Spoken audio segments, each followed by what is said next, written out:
70 WOCA. Ocala.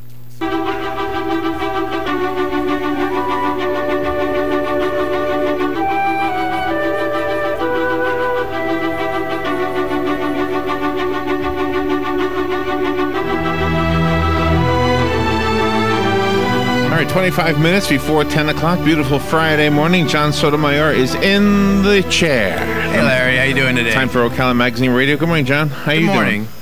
Larry, we have a full show today, so I'm going to get right to it. Ocala Magazine is a firm contributor towards community causes. We're a firm believer of participating back towards the community and making things happen. We do a lot of things and support a lot of things behind the scenes. So I'm going to focus today on volunteerism and fundraising opportunities in our local area.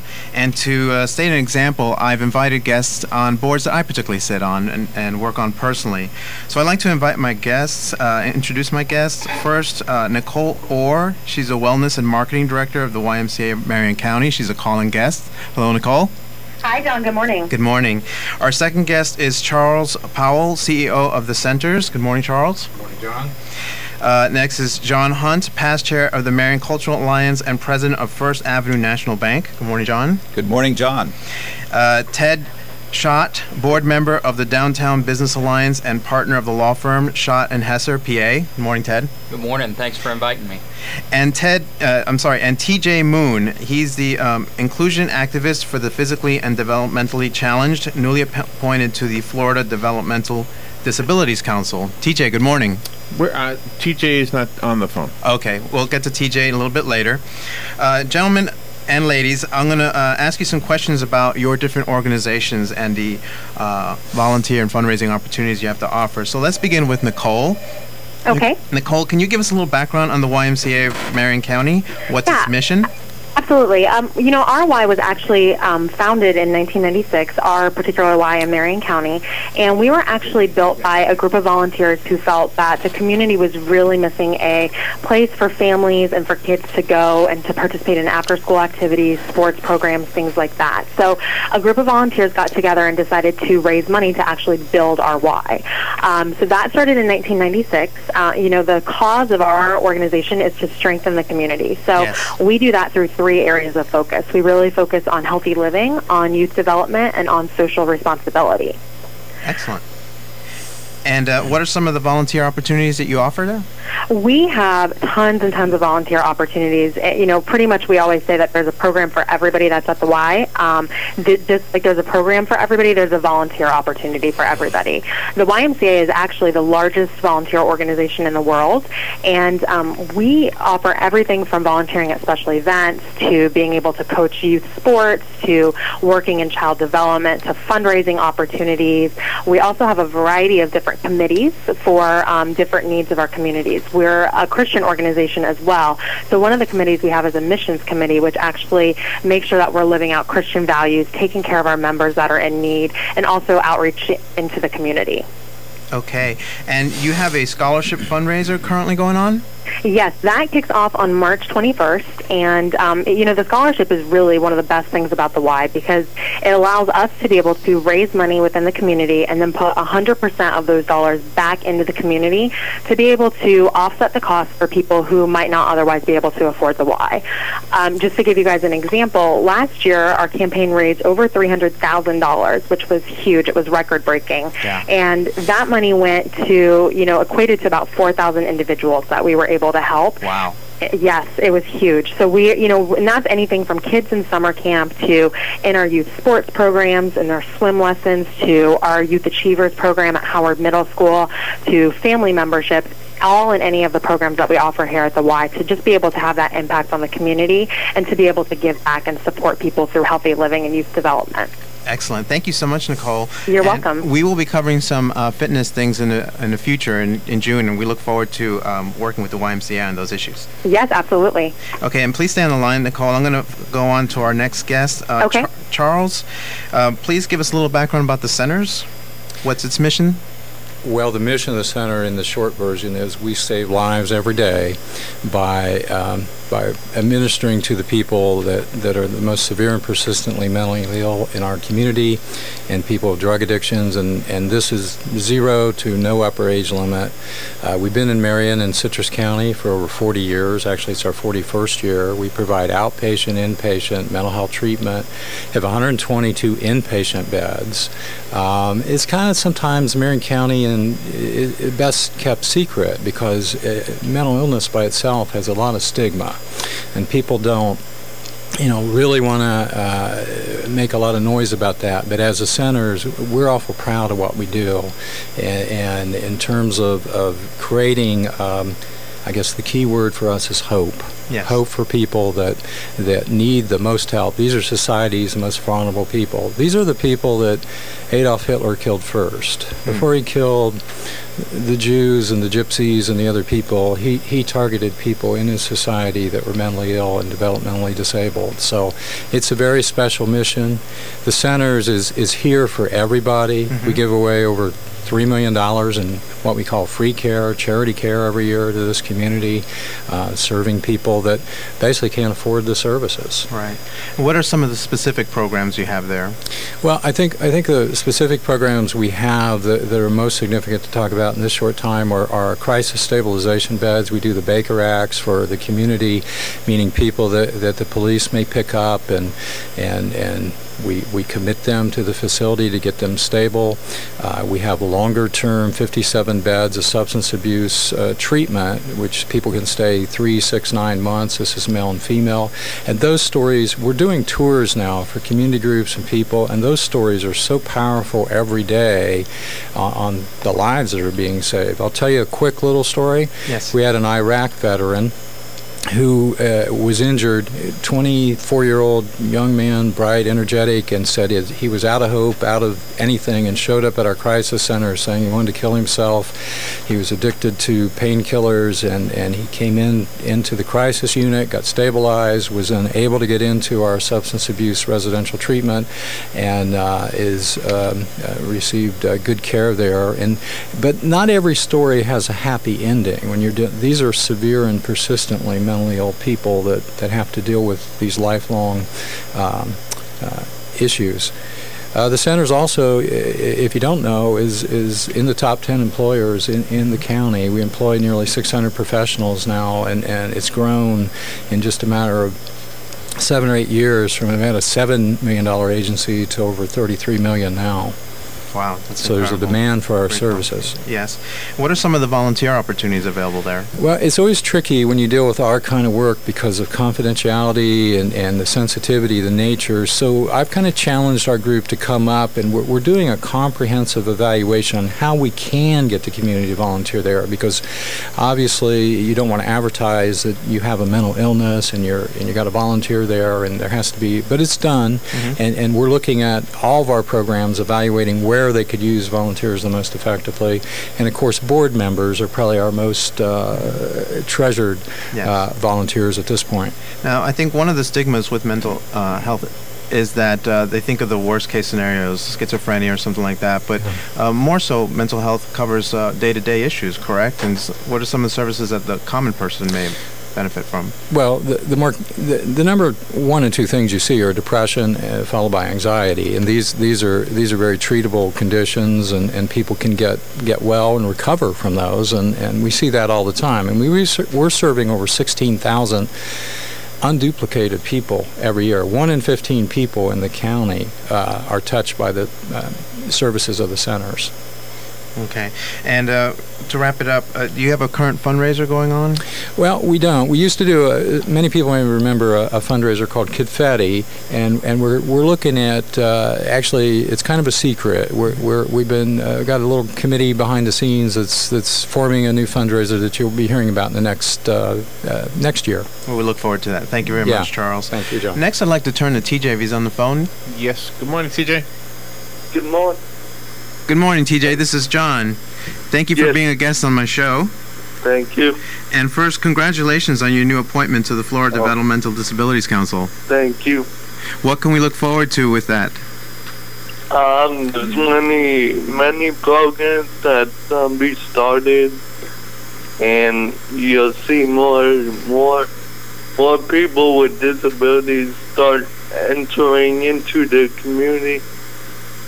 Excellent. TJ, can you give us a little background on yourself and the event that you wish to promote today? Yes, I was adopted when I was 11, and most people told me that I was stupid and everything. So when I kind of over time, I proved them wrong by getting a college degree and going to high school and everything, wow. Starting my own business and all that. Excellent. So I do that, and then with volunteering, because I like volunteering, I do like many things with disability, things with adoption, foster care, children issues, cancer things. The list goes on. Absolutely. TJ, you're one of the most prominent contributing persons to our community and have been on our 40 Under 40 in Ocala magazine. Yes. Can you share about the event that you wish to promote? Yes. On April 6th at 1:30, we are having the second annual Strike Against Cancer, which everyone gets together at the AMF Galaxy East Lane, and we ball our hearts out, and we're gonna have 50-50 drawings, door prizes, and much more. And what it includes is 2 hours of bowling, and you get free shoes, which is included. I'm sorry, did you say something? Yes. Okay. All right. Thank you, TJ. And is there anything else you'd like to add? Yes, go ahead. One other thing is we are actually working for our event. We are working with professional PBA bowler Walter Williams Jr. about being a special guest at our event. So keep your ears open for that, and hopefully we can get that set up. Okay, excellent. Thank you very much, TJ. Thank you. Please stay on the line in case we come back to you for further questioning. Yes. Okay. Now I'd like to turn attention to John Hunt with the Marion Cultural Alliance. John, can you give us a little information behind that? Yes, Marion Cultural Alliance was begun in 2001, and the purpose of it was to promote and support the arts in Ocala and Marion County. We started off with horse fever. You may remember that. That was to get sponsorships, and then the horses were auctioned off to create an endowment fund. That endowment fund, incidentally, is up to like $823,000. That is the principal in a fund that creates earnings that are then distributed to arts organizations in the community in the form of cultural grants, and that's done every year at Saluting the Arts, an event in September. I think Marion Cultural Alliance, the real purpose and contribution to the community is in terms of improving the aesthetic quality of our community. Mm-hmm. Obviously, it also provides jobs for artists. We try to enhance the community to attract employers here. You know, for me as a banker trying to improve the economy, I want to attract employers here. I know it's one of their considerations. You know, they look at education, they look at medical service. I think we'd have a very bland and sterile community without the arts. Yeah, I agree. So that's very important in attracting employers here. And also, we support arts in school curricula. You may know, excuse me, you may know an arts program in a school curriculum actually helps the students achieve academically. So it's very important that we support the arts in our public schools. Okay. And what are some of the volunteer opportunities with the MCA? Well, volunteers could work at the BRIC, that is the Brick City Center for the Arts at 23 Broadway. They can do things like helping out hanging art, learning more about the arts. We have an administrative assistant there, Terry Miller.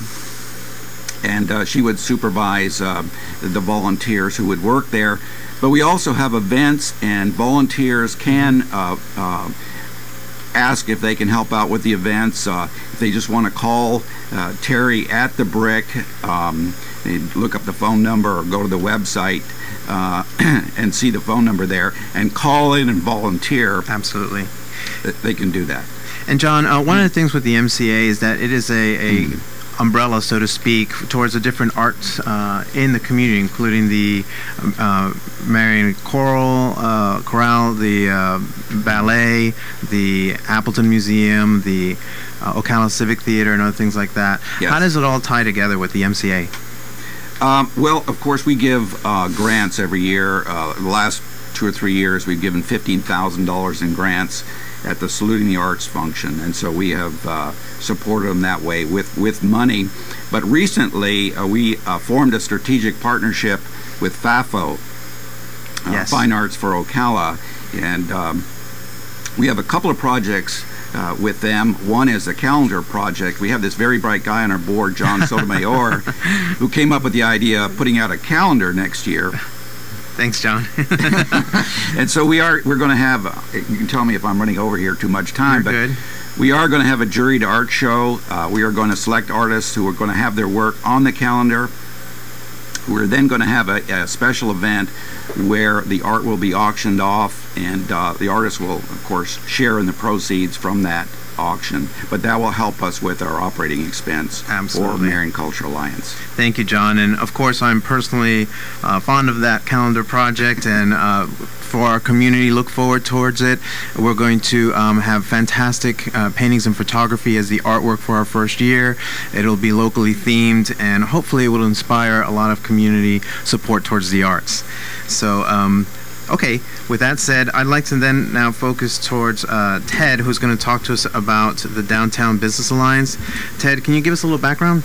I can. The DBA was started in 2003 by downtown businessmen who wanted to be a voice to advocate the improvement of our downtown area.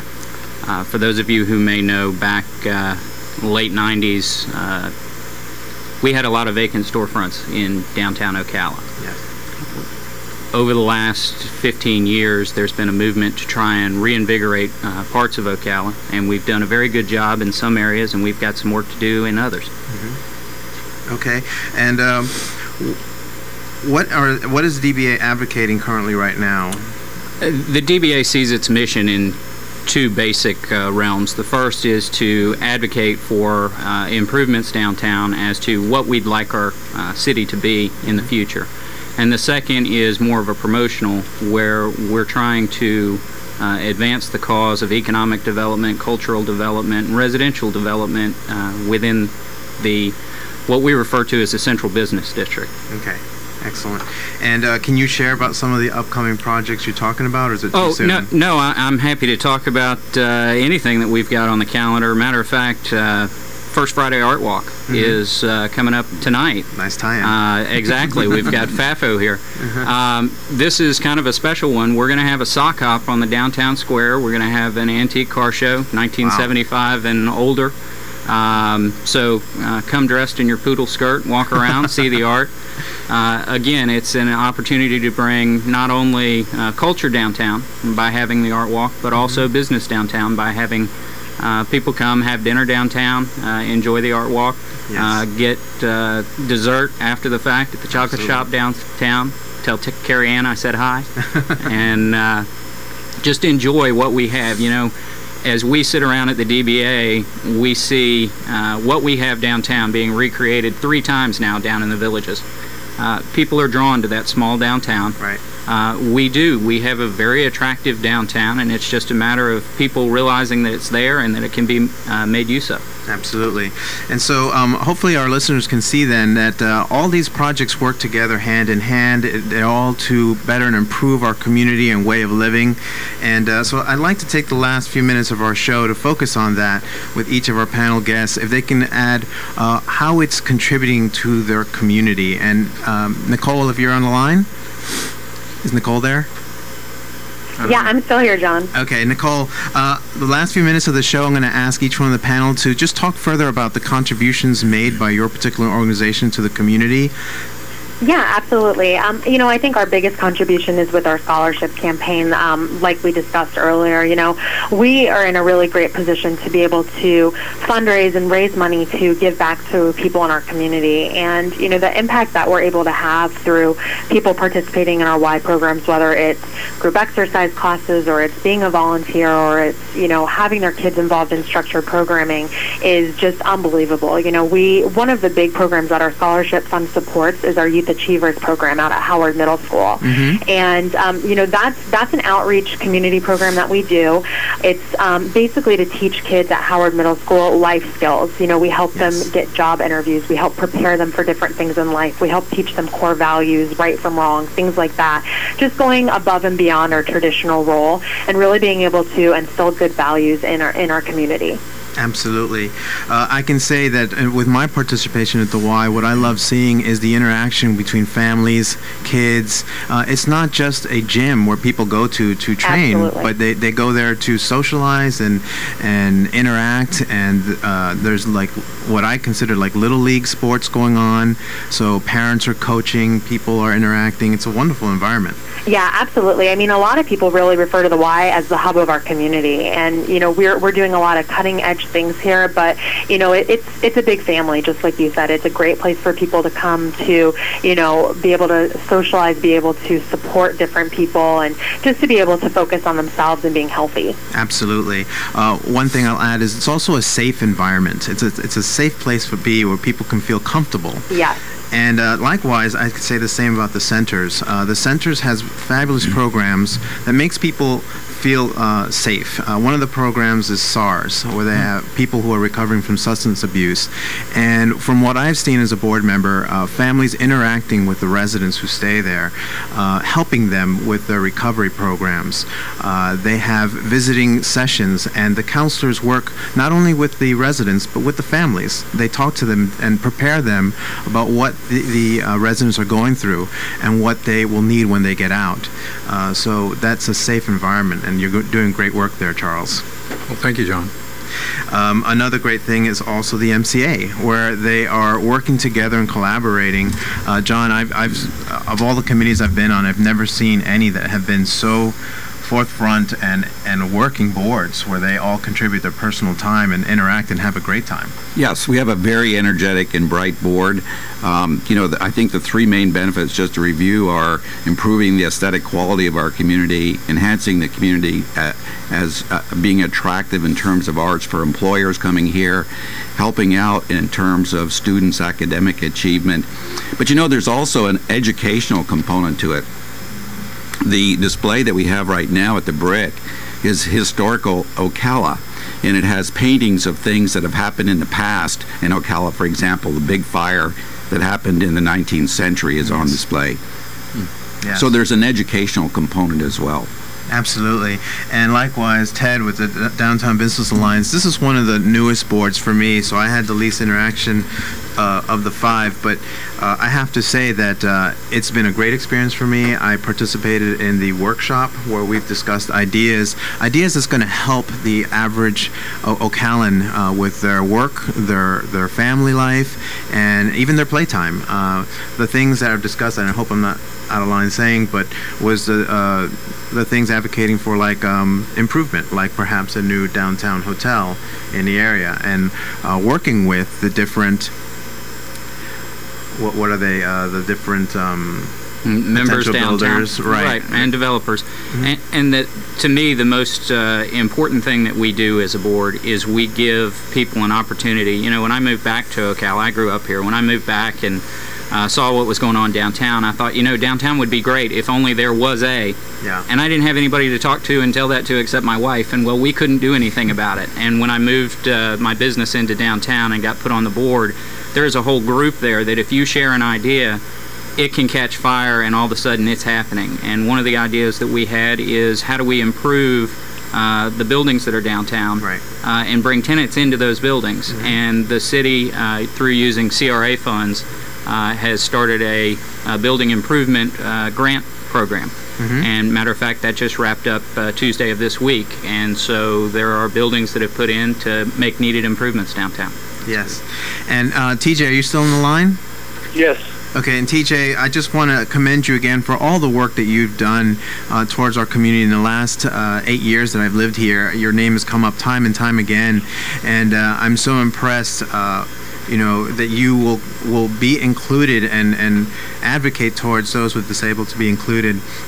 Tell us a little bit in the last minute about your blog and the things that you blog about towards to favor disabled. What I blog about mainly is like disability issues, adoption issues, foster care issues, and then I also blog about life obstacles and how people can improve their life to eventually get to their goals and dreams that they each say been wanting to get to. And each day I hear people complain and everything that they can't get there, and a lot of the time they're sitting on their butt and doing nothing and all that. And kind of what I'm suggesting is they need to start working towards their goal and quit making those complaints and excuses. Absolutely, and TJ. Just keep moving forward. Thank you, TJ, very much. Well, that pretty much sums up what my overall goal was, for everybody to get off their butts and do something towards the community and be active. And you will see when you get involved how much pleasure you get out of it. You get more getting in and actually contributing out. Well, that's the time for our show today. I'd like to thank all of our guests today. Thank you for being here. And thank you, Larry, for the time today. You're welcome. All right, hang in there. We'll be right back.